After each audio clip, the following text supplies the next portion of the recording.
Good morning, everyone. May I have your attention, please? We're ready to get started. If I could have everyone's attention, please. We're ready to get started. It is 9:30 on the dot.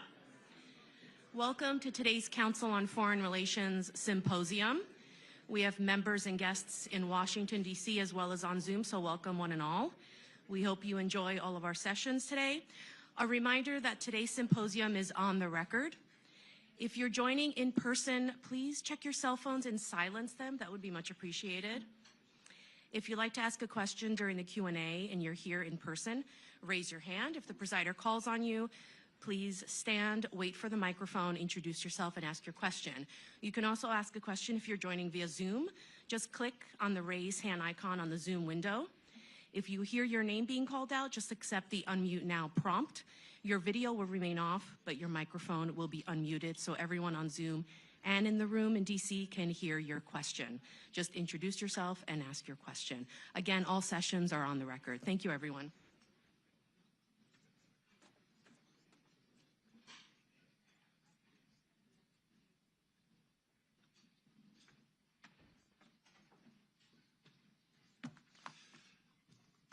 Good morning, everybody, and welcome. My name is Mike Froman. I'm president of the Council on Foreign Relations, and it's a great honor to welcome you here all today to our symposium on securing Ukraine's future.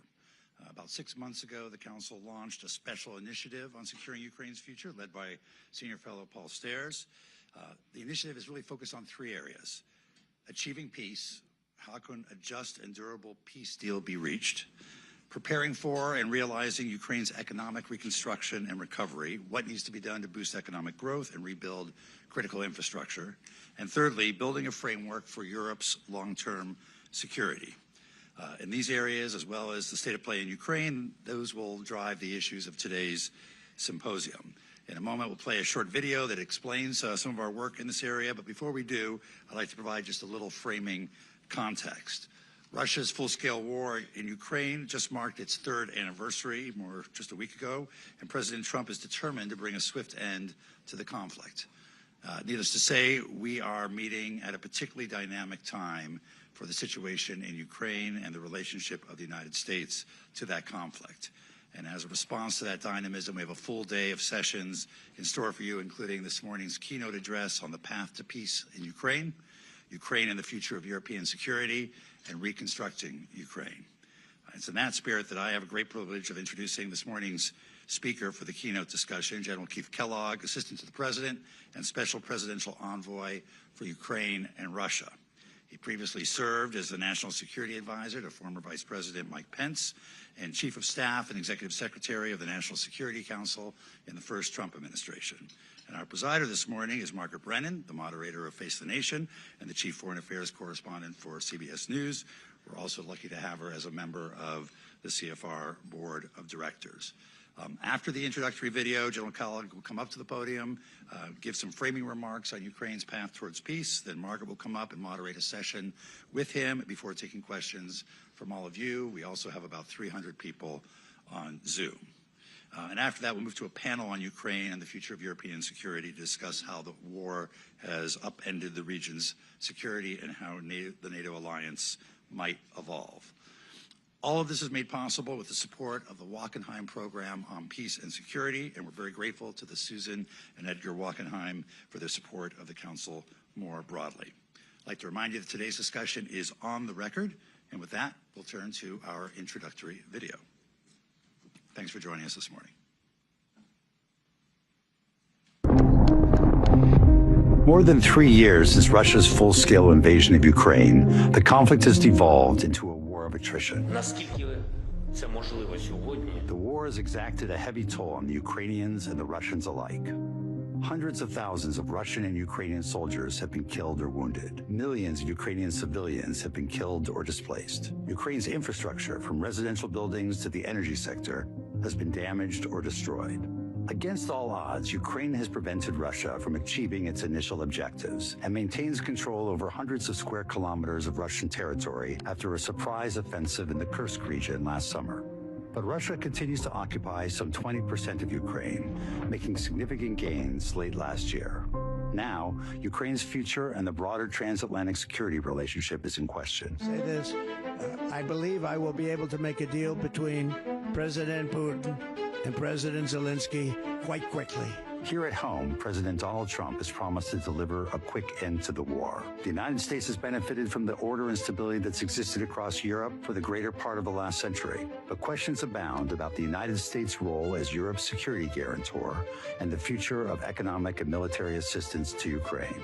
At the same time, Europe has struggled to find its footing and step up to not only defend Ukraine, but provide for its own long-term security. A secure, sovereign, and prosperous Ukraine grounded in the West is in our interests. Losing Ukraine would undercut the strength of the transatlantic alliance and encourage adversaries to take actions against U.S. partners. It would also mark the first victory for the emerging axis of autocracies. There's never been a more critical time to inform U.S. engagement on Ukraine than now. That's why we've launched the Council's Special Initiative on Securing Ukraine's Future, led by Senior Fellow Paul Stairs, to analyze the various challenges the U.S., Europe, and Ukraine must overcome to end the war. The initiative focuses its efforts on the following issues. Achieving peace.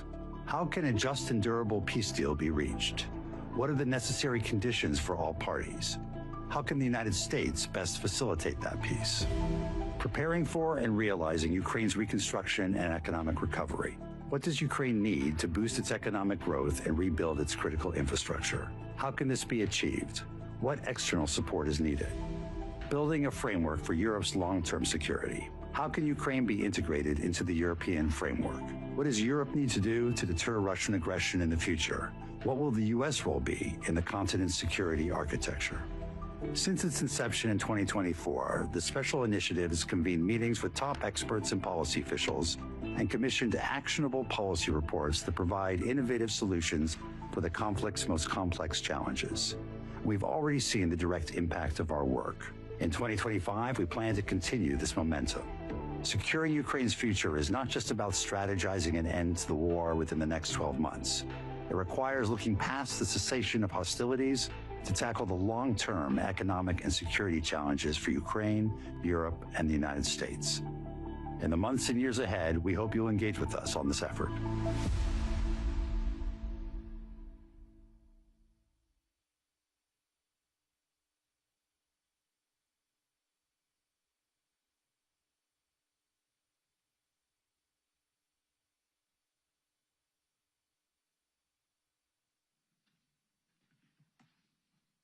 Well, thank you to the Council and President Froman for the invitation to speak to you today.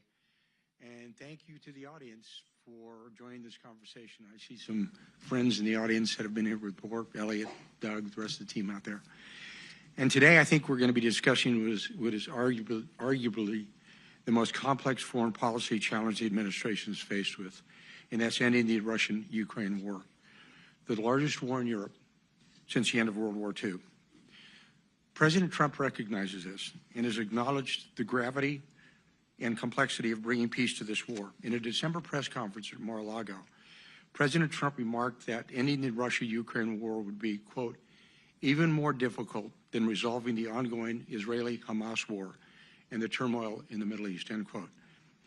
President Trump's assessment is well-founded. The Russia-Ukraine war has become the largest land war in Europe since World War II. The death and destruction is what could be called industrial grade. After 3 years of war, combined casualties on both sides have surpassed 1 million individuals. Think of it this way. Just on the Ukrainian side alone, more soldiers have been killed, the Ukrainians, than the United States lost in the Vietnam War and the Korean War combined. Russia has over 490,000 soldiers deployed to Ukraine, a force that is larger than today's active United States Army. Russia has destroyed Ukrainian cities like Mariupol, a city the size of Denver proper. The city of Izium, the city that I visited, a city of 70,000, now holds less than 20,000, where when I was there, cooking was done in the streets because of no electrical power. The hospitals were running on generators. Russia's actions have been a catalyst for a broader crisis throughout Europe, to include ongoing refugee, energy security, food scarcity, inflation, and defense readiness issues across the entire continent. I've seen the destruction of Russia's war firsthand, having visited Ukraine, including the Donbass region. While the kinetic action and direct military engagement of this war is bound to Russian and Ukrainian territory, this war is ultimately being waged by a competing alliance structure who are all proxies to this war. Russia's war effort has led to a deepening of alliances with the Chinese, the Iranians, and North Koreans, where the Europeans are supporting Ukraine by proxy, in a simple fear that if Russia is not stopped in Ukraine, the war will spill over to the rest of Europe. Recently spending 3 days at the recent Munich Security Conference talking to them, their fears and concerns look palpable. So when we discuss the complexities of ending this war, it comes from an understanding that bringing this war to a conclusion not only requires mitigating the root causes of the Russia-Ukraine war itself, but it ultimately entails the United States and European allies confronting a global adversarial alliance structure. Our allies in Europe claim they will pick up any slack in support, but also openly proclaim that the United States must be involved. In this foreign policy crisis, President Trump has been clear that the United States' primary objective in this war is to stop the killing and get both sides to the table and implement an enduring peace structure. America has funded this war with over $170 billion. This year alone, with the most recent tranche of over $60 billion, is an amount larger than we funded the United States Marine Corps this year.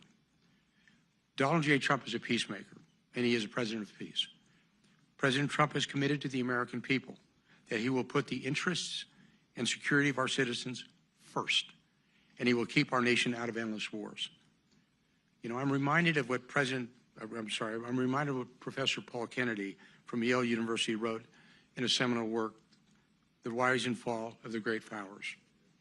When he noted that great powers historically fail when they involve themselves in strategic overreach. He called it imperial overreach. But I'll make it simple so you don't have to buy the book. When a nation is concerned about filling somebody else's potholes, then their own potholes, they fail. Ushering in peace between nation states was the legacy of his first administration. And this is the same mission he is bringing into the second administration and towards this war. This war did not start on Donald Trump's watch. I believe he's absolutely right. It would not have started if he was in office, and the strategy of the previous administrations, as much as it takes, as long as it takes, to me, was not a strategy, but a simple bumper sticker. Despite the past, President Trump is working hard to bring a peaceful resolution to this war.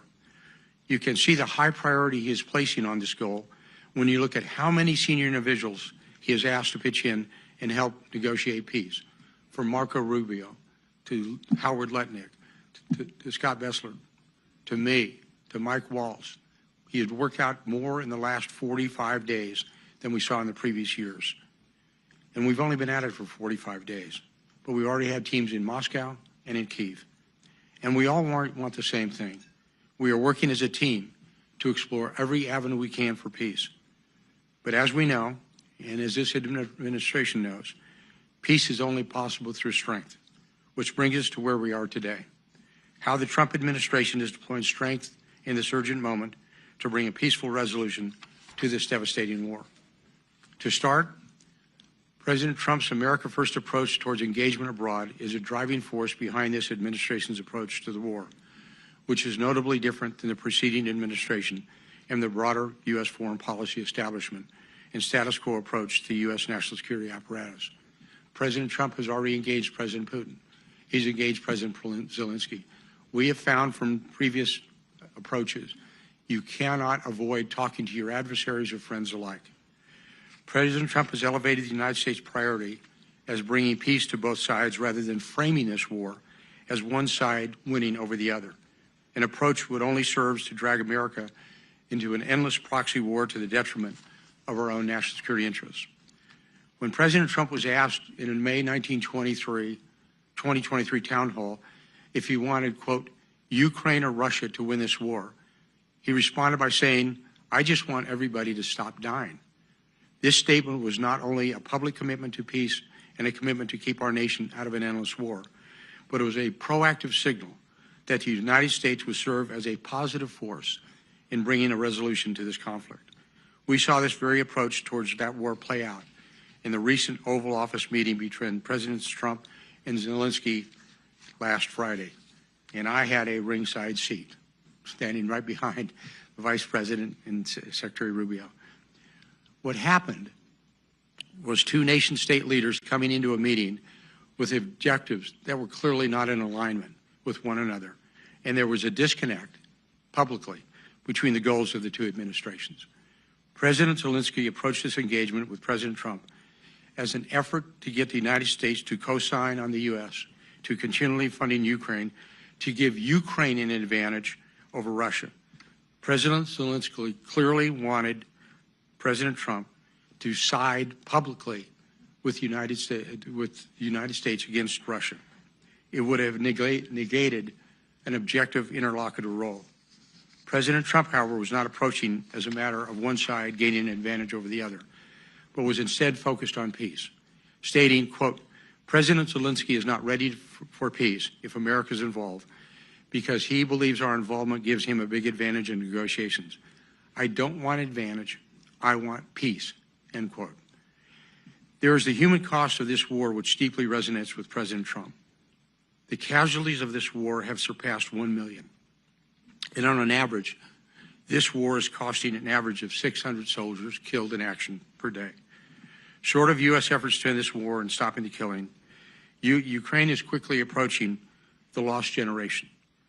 That is a term that Britain used and experienced from the bloody trench warfare in World War I. Just about a year ago, at this time, I was with President Trump as we traveled on a campaign trip to Iowa, and we discussed the war. He is not new to the issue of conflict resolution. He understands the damages of war and what it brings. And I just returned from Ukraine, where I did a visit to a Ukrainian military hospital in Irpin, where you see physically the toll that this prolonged war has had on the Ukrainian soldiers. One item became very clear, is the urgent need to stop the killing. The visit to Irpin, one that treats soldiers with combat-related amputations, was both uplifting and depressing. Uplifting in seeing soldiers recovering from grievous injuries with a positive attitude, yet at the same time depressing because their physical losses were absolutely catastrophic. This is where President Trump is coming from. He sees the war from both a human dimension and from an American strategic view. There is also a broader strategy at play in President Trump's approach to this war that is informed by the realization that the United States needs to reset relations with Russia. Not engaging with both allies and adversaries is essential in diplomacy. In the previous administration, a mistaken approach was taken in which the United States failed to engage with Russia and leveraged strong diplomacy coupled with credible deterrence to end the war. Nation-state leaders, particularly during times of war, have a primary duty to engage in direct diplomacy with each other and exhaust every lever of statecraft to resolve conflicts and keep our nation out of endless wars. For the President of the United States to not engage with a leader at war has had immense ramifications for our national security. The continued isolation and lack of engagement with the Russians as the war in Ukraine continued is no longer a viable or a sustainable strategy, and is certainly not a responsible approach diplomatically for the United States to continue. These reasons, the human cost of this war, the need to reset relations with Russia to secure Americans' vital national interest, and ultimately to stop U.S. entanglement in an endless proxy war are the driving reasons why President Trump's approach and the framing of this war is distinct from the broader conventional approach that we see publicly to the war. So what you are seeing now, and what you're witnessing, are urgent efforts by the Trump administration to bring both sides to the table in order to get to a peace settlement. And bringing both sides to the table means applying pressure points and incentives, sticks and carrots, on both sides to get them to the table and agree to peace terms. There are aggressive movements from the administration underway to apply pressure points towards the Russians, and obviously to the Ukrainians as well. The seizing of frozen Russian sovereign assets to rebuild and rearm Ukraine, maximum pressure sanctions on Russian energy are a few of the tools the President is leveraging to get Russia to a peace deal. Look at the current sanctions, especially against the shadow fleet that carries 70% of the oil, illicit oil, that comes out of Russia. We sanctioned those vessels by name. 70% of that oil comes through the Baltic Sea. The President has been clear that all options are on the table to end this war. For Ukraine, the President is also applying both pressure points and incentives to get Ukraine to the table. The critical minerals deal is an important part of this effort to get Ukraine to the table. And President Trump approaches diplomacy and engagements in a very transactional manner, with economics as the foundation and driving force behind international affairs in President Trump's America's first, quote, transactional diplomacy, end quote, model. The transactional diplomacy approach is why, in his discussions with foreign leaders, is the first question them is often to ask, as I found the very first time we were in the cabinet room when a foreign official came in, the comment was, quote, what is the trade imbalance between our two nations? That is the same underpinning of the proposed critical minerals deal between the United States and Ukraine. It sets a foundation in which the United States can receive a direct return on its investment in Ukraine. The United States has been Ukraine's leading partner in supporting Ukraine's defensive war from Russia to the extent of over $170 billion. This deal, the critical minerals deal, in one sense, is a mechanism in which the American taxpayer can begin to be recuperated from the costly financial sustainment of this war.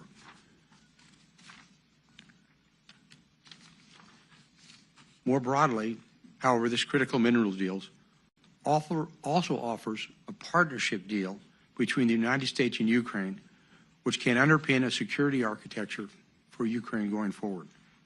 If the United States has direct economic interest in Ukraine, then the United States has a direct and vested interest to protect its economic interests as well, which serves, in fact, as a de facto guarantee, a security guarantee for Ukraine. You will continue to see strong efforts from the United States to bring both sides to the table in order to reach an enduring and sustainable peace effort. We are at the early stages, and very candidly, the road will be bumpy. All peace negotiations are. But failure to end this war, now over 3 years old, could be consequential, not just in Europe, but the world as well. And thank you for having me, and I await your questions and the discussions.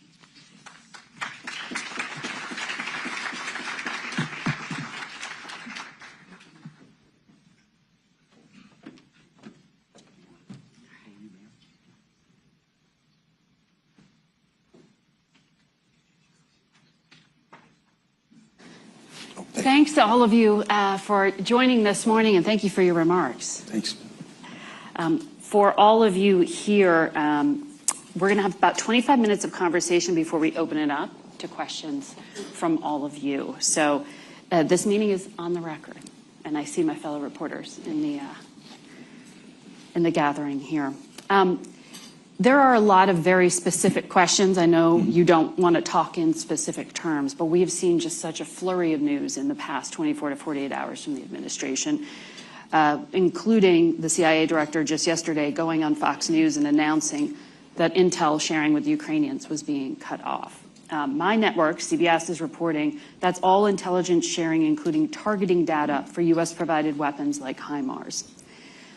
There is some defensive intelligence being allowed for Ukrainians to protect themselves. Last night, European Command also issued a statement to CBS saying that there is a pause to security assistance to Ukraine, including what was already in train from the Biden administration. So that's on top of the pause of the $3.85 billion that President Trump just issued. What is the intention here? What is the specific ask that Ukraine has to deliver on for all of this to be lifted?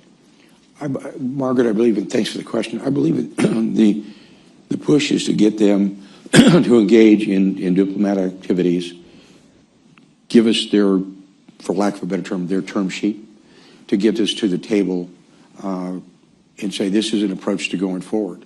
We know that both sides are going to have disagreements and agreements as well. So I think it's like a forcing function that you want to get there. It's sort of like,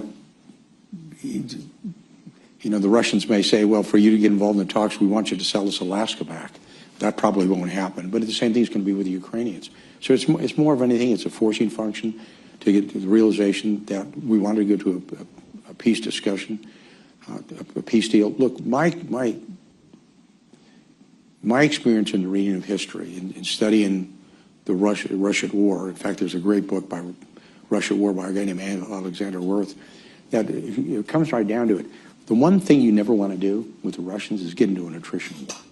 I mean, this is the same nation that in World War II lost 70,000 troops dead in Stalingrad in 6 months and continued to fight. So you have to kind of think of it, how do they look, how do we want to go to, and you don't want to get into a war like that. So again, bottom line, it's a forcing function to get them to the table. But that's a pretty major concession to Russia to constrain Ukraine's ability to target and hit Russian forces. This pressure really seems to be directly impacting potentially what they can do on the battlefield. Yeah, but this is one of those, very candidly, they brought it on themselves, the Ukrainians. What I mean by that, look, when we were in the Oval Office last week on Friday, and I'll kind of give you the background a little bit of it. When we talked with President Zelensky before that meeting, there were 13 U.S. senators at Hay Adams. And we said, okay, this is like stage managing. This is what you want to say. It's basically going to come in. We have a precious metals deal. You're going to sign the deal. You're going to have lunch, have a press conference, exit stage right, and you're good to go. We continue to go. What happened became a very combative press conference that went on for almost, 50 minutes. That caught everybody a little bit by surprise. I was right there. And I think what happened is they said, wait a second, this is not what we thought this was going to be. You don't negotiate peace discussions in public. You don't try to challenge the President of the United States in the Oval Office that, in fact, you need to side with me and not the Russians. You don't become an independent interlocutor if you look at something like that. And he was forewarned. It's not like President Zelensky was not made aware that this is what we wanted out of the Ukrainians, to basically say, go here, it sets the next stage, it opens up, it goes forward. So I don't blame the President of the United States at all. I think he made a decision, as he is the Commander-in-Chief under Article 2, Section 2, that he wanted to do. And it's sort of like saying, okay, if this is where you want to go, we're going to play it real politics. So President Zelensky has at least twice now said, though, that he is willing to sign that deal, that he left the White House without signing after he was kicked out. He's also offered some public remarks that seem somewhat contrite, conciliatory. What does he need to do to turn the intelligence and weapons back on? Or is that off the table entirely? Is the U.S. position now that we do not support Ukrainian military operations against Russia? No, look, I'll give the second part of the question first. Look what President Trump said in the State of the Union. He was very magnanimous. He was very magnanimous in the Oval Office. And it's very clearly, he's going to, basically there's a pause. He didn't say it was over. He said it was a pause of it. And how long is the pause? Well, here's where, and I'll answer the first part of the question now, because it's a great question. Look, my experience working with him is, it's sort of like if all of you have a contract. You sign a contract for a car, for a house. Before you go forward, you have a signed contract. And part of it now is, okay, sign. The reason he came to the White House was to sign a document that was going to say, this is us going forward. It's not signed. My point would be, and my personal belief would be, you don't move forward until you get a signed document, period. When we get a signed precious metals deal, and he had an option to do that when I was in Ukraine, and they didn't do it. They had the option to do it last week and didn't do it. I wouldn't do anything until we said signed document. But he's offering to do it. Pardon? He is offering publicly, at least, to do it. There's a difference between offering to do it and doing it. What's the holdup now? Sign the document. Can he DocuSign it? Can he email it? These things? That's a great question. Because that seems pretty quick to resolve. But it's like, who was going to sign it? It was Secretary of State Marco Rubio. He's the chief diplomat in Sibilia from Ukraine, or is it, Is that where we are now? It's the protocol that's being negotiated? I think the protocol is you sign a document, and once you sign the document that you want to go forward, that you're serious about it, then I think you can move forward. And I think we've seen too many, starts and misses as we go forward on this. And I think that's part of the issue, is how serious are you to get to peace discussions? And you look at the public comments and you look at the private discussions, and it's one of those, this is over to you. You figure it out. By the way, this is not something that is unusual. When I was in Kyiv 2 weeks ago, I was very clear to President Zelensky the outcome if we didn't have a signed agreement. I was blunt and clear that this was a thing that could have happened. Sometimes, and I will be very honest with you, some people always misread the room with President Trump. And you better understand when you play with President Trump where he's going to and what he's, when he goes for some type of a deal. And what happened is President Zelensky, he misread the room last Friday, and I think he misread what I was telling him when I was in Kyiv as well. That sounds personal at this point rather than strategic. No, well, I think it is strategic. It's not personal at all. I think what it is, it shows a negotiating style. It shows an understanding of what you're presented with. And it's basically that's how negotiations work. Negotiations are a lot of times personal. I mean, when you go back historically, when you look at negotiations, how they've been solved, they are done personally. Go back to what happened in the Treaty of Portsmouth with Teddy Roosevelt between then the Russians and the Japanese. It was his personal involvement on a personal level that caused the Treaty of Portsmouth to eventually be signed. And I look at it, when you look, I don't care if it's Henry Kissinger and Lee Ductot or whoever's out there, they're always personal, but I think there's underlying themes behind them. But to be clear, once we get through the protocol and the signing of this economic agreement, which is what the Treasury Secretary calls it, not a minerals deal, does the intelligence switch back on? That's up to the President of the United States. So it's not necessarily do this and this is the result. No, it's up to the President of the United States. I am not the President. I didn't get a single electoral college vote.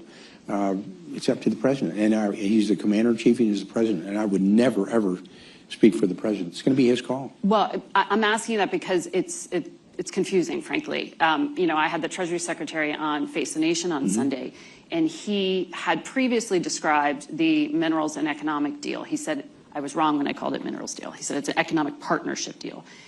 But he said that initially was a building block towards peace. After the Oval Office confrontation, he said, now we need peace before we see the economic deal. That was Sunday. I know things change really quickly, and there are a lot of cooks in the kitchen. But what is the position now? It still sounds like it's an open question if U.S. military and intelligence support for Ukraine will ever be turned back on. Is that right? Well, I look at the word and define the word pause. Pause did not, the President of the United States did not say it is ended. He said it is paused. That is transitional. And he is the one who makes the decisions. No one in the administration, none of us, should ever try to speak for the President. That's his call. And I would leave it up to him to make the decision when he thinks it's equitable or when a pause should be lifted. But to me, Margaret, I think he's got a great team of advisors around him, from Marco Rubio to Scott to Howard to Mike Waltz to that whole team that you see there. It's a synchronized team. We're all in sync together. We were all talking about it. The lines of communication are open, but we all say, one guy owns this, one guy runs this ship. I'm a Westerner, and a Westerner, you've ever heard the term, you ride for the brand? If you ride for the brand, the trail boss is Donald J. Trump, then you ride for the brand, you're with him. So you are based, you have an office at the State Department. And at the White House. And at the White House. Steve Witkoff, the envoy to the Mideast, is also now involved in the Russia portion of this. He also has an office at the State Department. And in the White House. And in the White House. Okay. How much coordination is there between the two of you, or is this completely parallel? No, Steve's a great guy, and we've got a really good relationship. And my deputy, John Cole, and Morgan Ortegas are working well together. We talk well together. My offices in the state are on the 7th floor. His are on the 5th floor. I know where his offices are in the White House. And we're in sync together because we understand the importance behind it. And I think what's happened is because the relationship that Steve has on the Russia side, that actually started because of MBS, Mohammed bin Salman, the Crown Prince in Saudi. And he brought in Kirill Dmitriev, who is the interlocutor with Russia. He runs the Sovereign Wealth Fund. And so he brought them together. So it made a lot of sense to strategically say, okay, with Steve, and I'm talking with Steve, is Steve, you run this lane really hard, and I'll run this lane really hard. And we're like this together. We're talking about it, and we're sort of comparing notes that we want to be and providing that. And Marco Rubio made a great point when he was asked about it, because he was asked on a program about in the special envoys. The beauty that Steve and I have is that's all our focus is. I'm focused on this and he's focused on that. We build our teams out that way, and it makes it really good. So that's a long answer to a short question, but Steve and I are in sync. We're together. We talk. We're on speed dial with each other, and our messages are basically coordinated.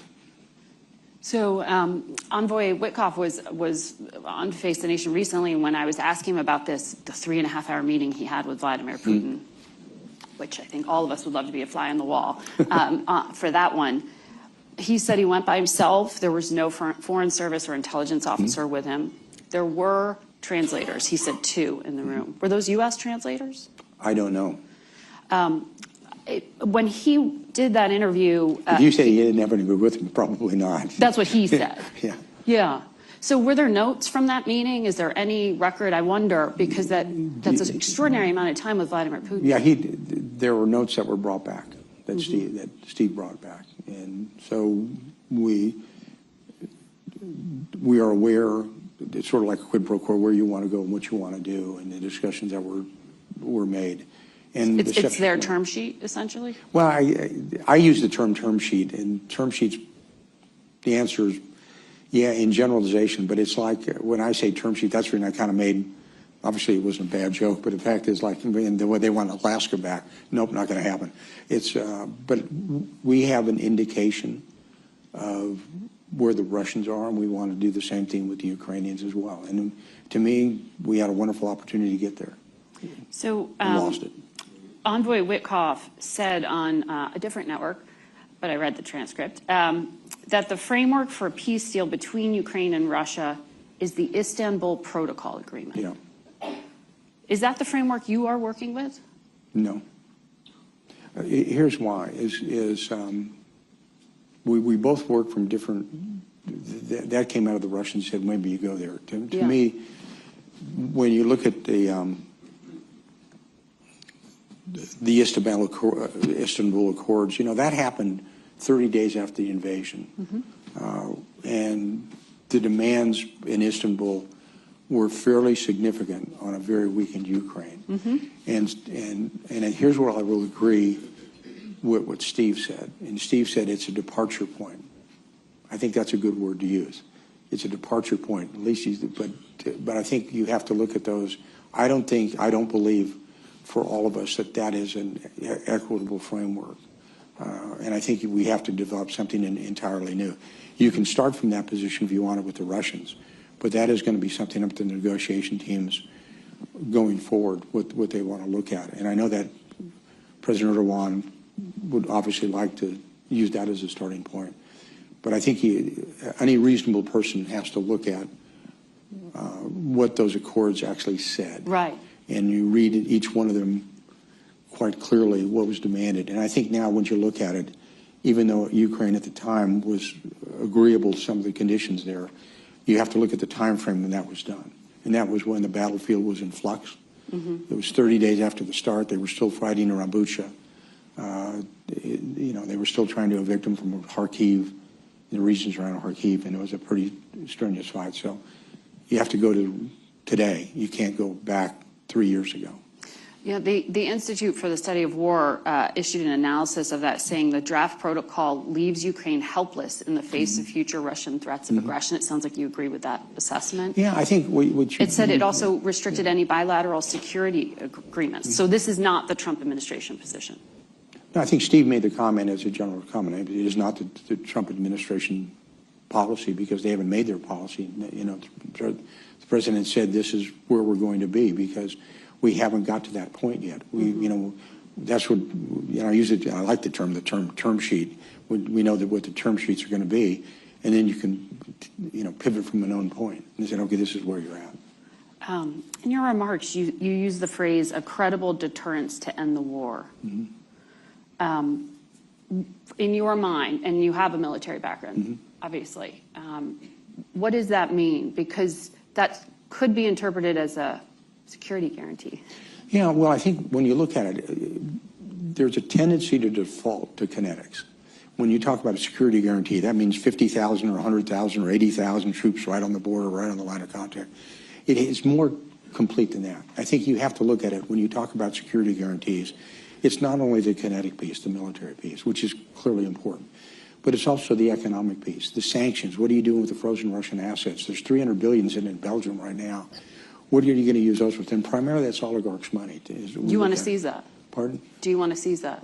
I think you have to have that President Putin needs to understand those assets that can't be seized as long as the Europeans are willing to do it. And that's going to be up to the Belgians to want to do that. But it's also diplomatic as well. And I think part of this process is it's an unusual process in the sense that we were not confronted with this 4 years ago. You know, when 4 years ago you looked at North Korea, was think of a quad chart. The North Koreans were over here, the Iranians were over here, the Russians, you know, were over here in working that issue, and the Chinese were over here. Well, now they're all together, and they're all together. You actually got a defense arrangement between the Russians and the North Koreans. North Koreans are fighting outside of Kursk right now. I mean, conceptually, you could see that if there's a war in the Korean Peninsula where over 20,000 U.S. troops are, you could see Russian troops fighting, because that's part of the agreement.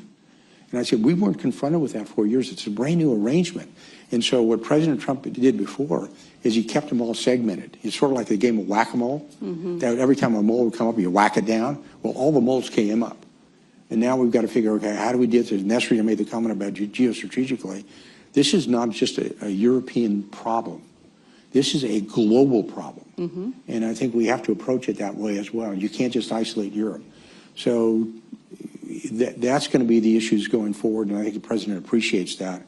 And it's something that we appreciate. Steve does, I do, Secretary of State Rubio does as well. That we've got to manage this, stage manage this in a way that protects U.S. equities into the future.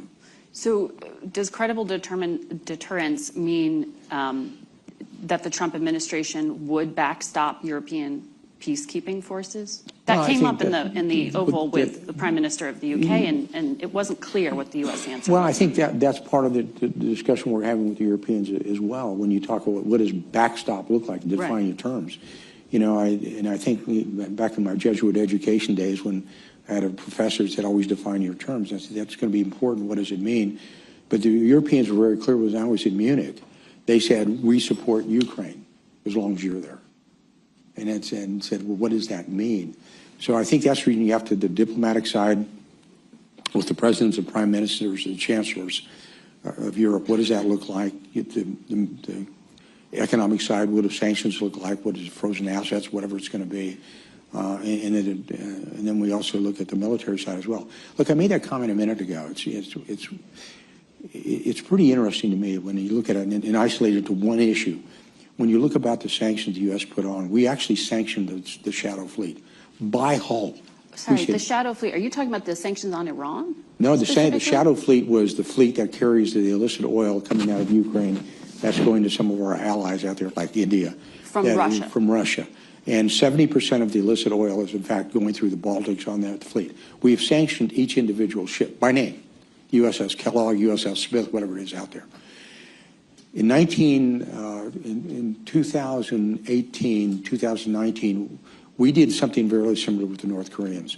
We actually sanctioned their fleet that was moving coal from Korea to China. And we used U.S. Coast Guard assets. And we've got 10 world-class cutters that can do that. You actually start interdicting the fleet, and there's ways to do that with the allies. And you start setting that down. And those are kind of things that you do economically that would really make everybody understand, stand up and say, okay, they're serious about this. Bring them to the table. This is what you're going to do. But those are the kind of options that we have to have. So is putting further sanctions on Russia an option at this point? Well, because we haven't heard, at least, that they've been offering any concessions. You know, Margaret, it's not so much more options; it's the enforcement of the options. I think what's happened when you look at if you ranked order the sanctions, I think if it was between 1 to 10, we're probably at a 7. The problem is with enforcement, we're probably at a 3. And so that's where I keep going back to that one to kind of make a point. If you're serious about the sanctions and you do it, not only the Russian sovereign assets, but there's other things that you can do if you want to do it as allies to do it. And by the way, some of the allies are actually doing that in the Baltics. They're actually intercepting some of those vessels. Now, people come out and say, well, there's international laws, there's international rules, and it's, but you can seize or board some of those vessels to kind of make the point. So the sanctions are there. I think the most important thing is the enforcement of the sanctions, not necessarily the sanctions themselves. You think the Trump administration needs to enforce sanctions against Russia more strongly, or you're saying I other think, countries? I think we recognize the opportunity to do so, and I would remind everybody, the war's been going on for 3 years. We've been in office for 45 days. You know, kind of okay. We kind of know where we're at. We're trying to figure it out, and this is where we're going. I want to take some questions from those in the audience as well. But as we gather those, can you quickly tell us what is in the economic partnership deal at this point? Well, Have the terms changed? The deal, you know, when we talk about, and you know, I'm going to be honest with you, you know, if a precious metal hit me in the face, I probably wouldn't know what it was, but I do know what they are. And I think part of it is just not only oil infrastructure, but the rebuilding of that infrastructure.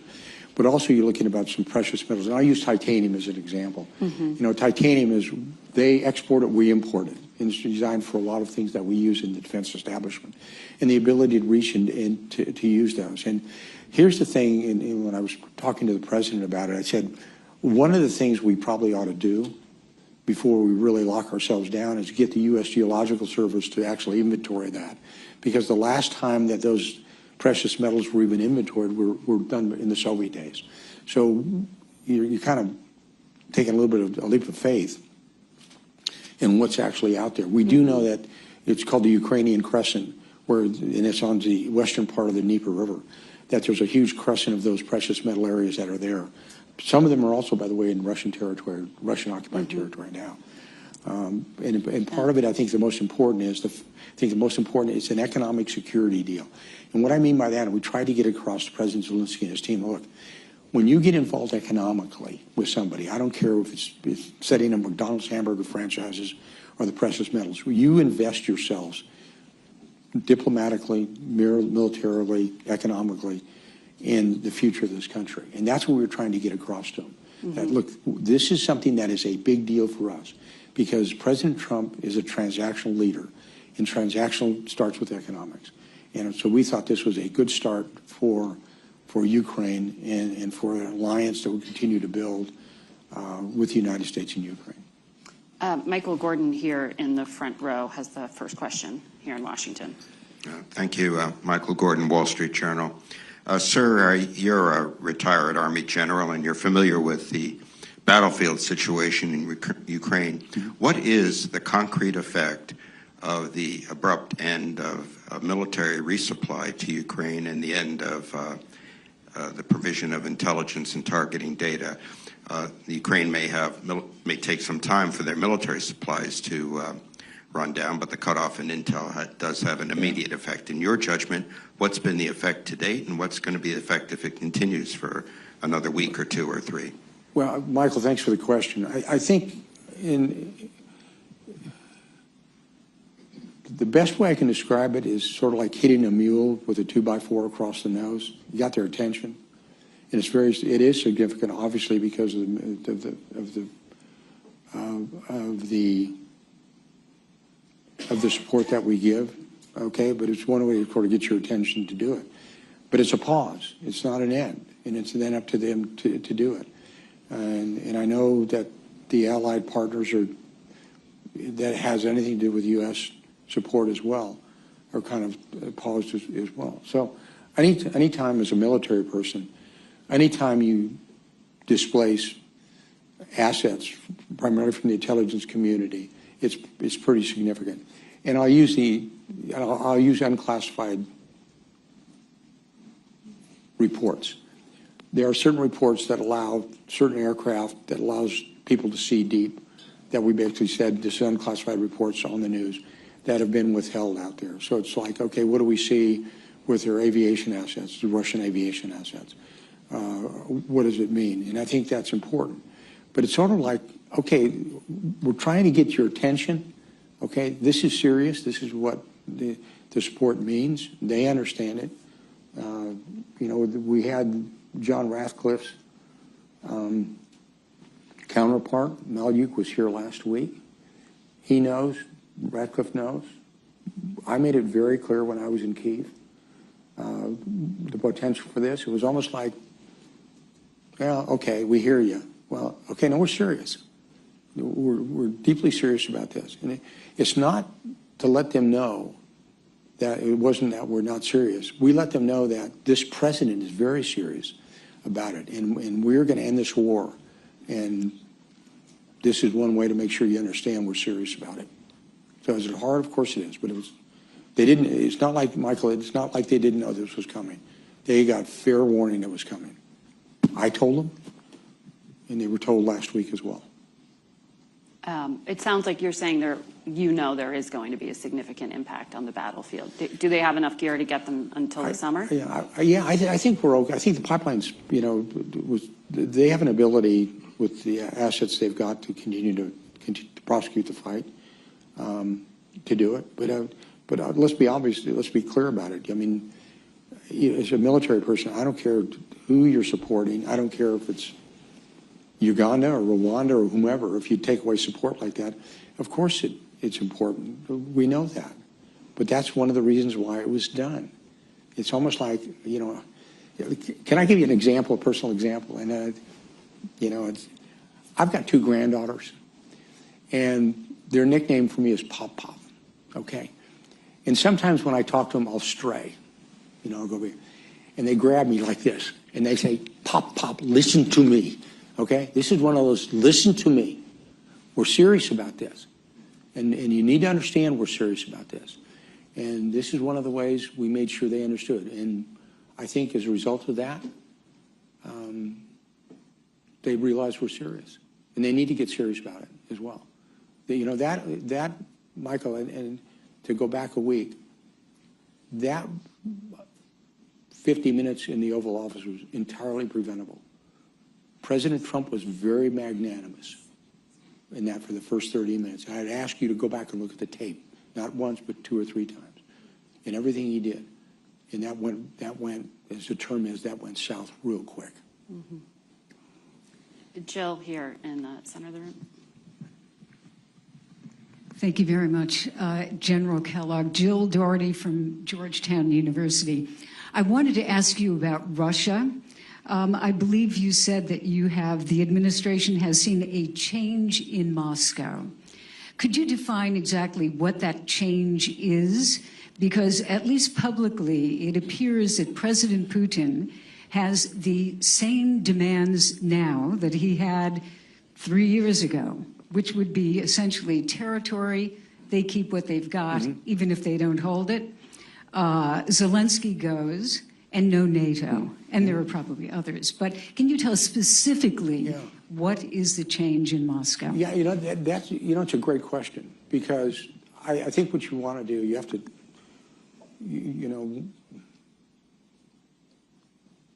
I think leaders have to talk with one another. And President Biden didn't talk to Putin for over 2 years. President Trump has. So starting the changes, we're talking. That doesn't sound like much, but it's important that you've got leaders talking. The second is, of course, they're going to make their term sheet large. That's the reason I made that comment about Who knows what they're going to ask about? But that's a starting point. It's not an end point. You know, I go back at the start of the SALT negotiations years ago when I asked the leaders who were running the SALT negotiations. Ed Rowney was one of the guys who led that. And he said, understand how you negotiate with the Russians. You know, when you come into a room, 2 doors, you come into a room. You know, Americans come into a room and negotiate, we walk halfway across the room. The Russians come in, they stand on the side of the wall. So what do the Americans do? We go we go another quarter way across the room. And we understand how they negotiate. We know what's going to happen. But the fact is that their talking is very, very important. And I think that's the first step. So when you say there's a change, they're willing to talk about it. And I think, so it's not necessarily what the terms and conditions are. Look what President Trump has said about that. I mean, he's been pretty good about what he said. He said basically all options are on the table for the United States where it wants to go. And he's made that very, very clear to President Putin when he talked to him, and when Steve Witkoff talked to him as well. So I think the very fact that you're starting to talk is important, because you don't know where they're at until you get that term sheet. And I think we've got a preliminary. We kind of know where they're coming from and knowing what they want to do. We kind of need the same from the Ukrainians. And then you kind of put them together and you say to the president, our president, okay, Mr. President, this is what it looks like right now. This is what the picture looks like. Now this is where we think, as a team, this is where we think that you can give and take and where you want to go. So are we down to the absolute end state? No. But remember what President Trump said. He actually talked about the potential of getting territory back from the Russians. He said that. That's a public comment from him. So which territory? Pardon? Can you tell us? He didn't say. It's almost like, you know, remember the president said he was going to end the war in 24 hours. We didn't say what day, what year. So I think this is good that they're talking, and I think both sides talking is very, very important to get there. And look, this is, let's be very, very candid about it. There's no love lost between Ukraine and Russia right now. But this war is a war that, and when I've been over there, I mean, the loss of humans is critical. And in fact, by the way, and the reason and I know I'm diverting just for a bit on that is, I actually talked to President Trump on the campaign trail well over a year ago, and we talked about this thing, the lost generation. It's real.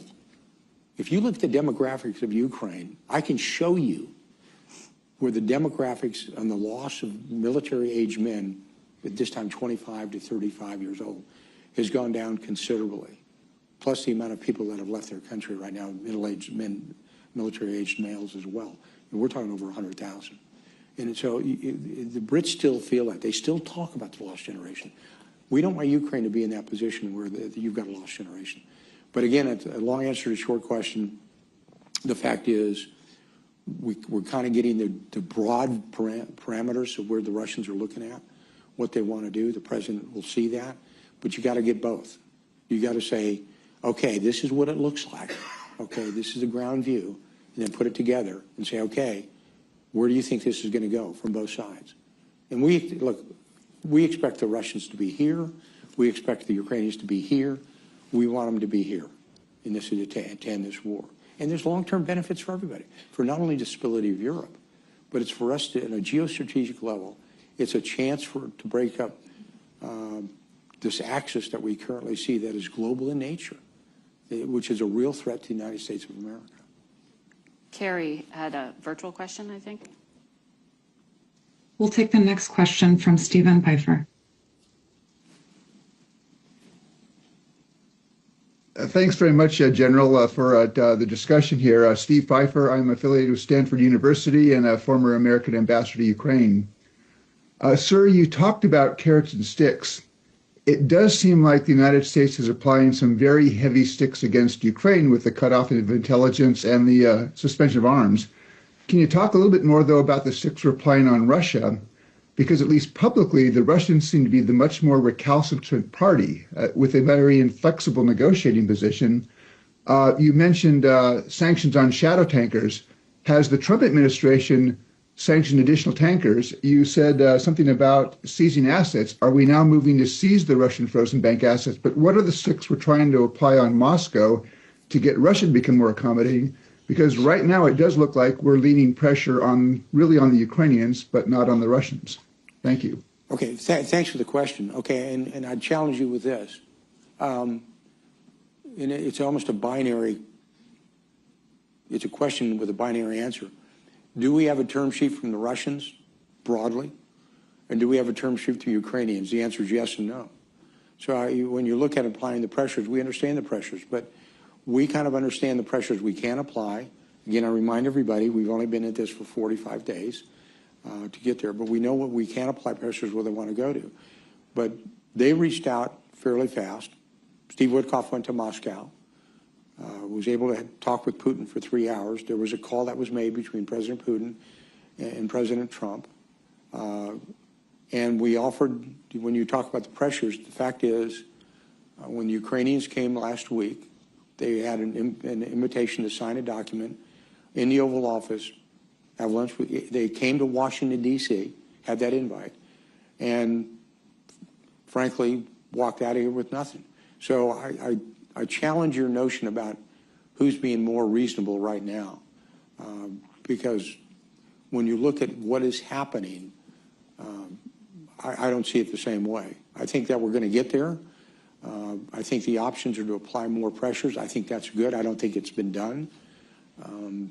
But I think the opportunity is there to do it, and that's going to be up to the President of the United States.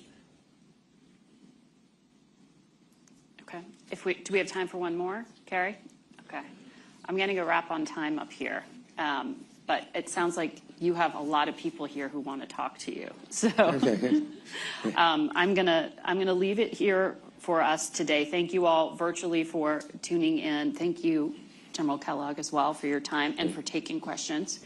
The video and transcript of the symposium will be posted on CFR's website, and you can join for Session 2, Ukraine and the Future of European Security, beginning 15 minutes from now. Thank you.